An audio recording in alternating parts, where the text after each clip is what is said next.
बिस्मिल्लाहिर्रहमानिर्रहीम। अस्सलाम वालेकुम। आप अहबाब को उर्दू किताब पे खुश आमदीद। गम इंसान से जुदा नहीं होते, ये गम इंसान को अंदर तक चाट जाते हैं। ऐसी अलामतें पैदा हो जाएं तो इसे हम डिप्रेशन कहते हैं।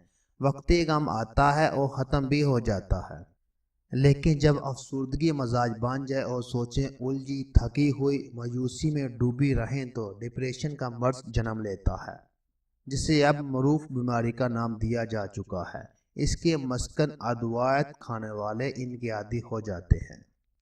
जो लोग रूहानियत और आबादत के करीब रहते हैं, इनके अंदर डिप्रेशन पंजे नहीं गाड़ता।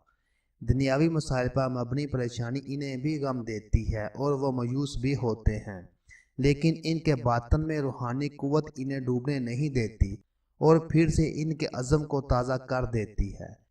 डिप्रेशन के मर्ज में जहां अदवात ली जाती हैं, वहां सबसे बेहतर काम इबादत और ज़िक्र का है। जो लोग डिप्रेशन में मुब्तला रहने लग जाएं, इन्हें यह दुआ बतौर वजीफ़ा पढ़नी चाहिए। कम से कम दिन में 313 बार लाजमी पढ़ें और दुरूद के साथ ला इलाहा इल्लल्लाह सुब्हानल हय्युल क़य्यूम। ये था आज का हमारा मौजू। अगर आपको हमारी ये वीडियो पसंद आए तो ऐसी अच्छी वीडियो देखने के लिए उर्दू किताब को सब्सक्राइब करें। शुक्रिया। अल्लाह हाफ़िज़।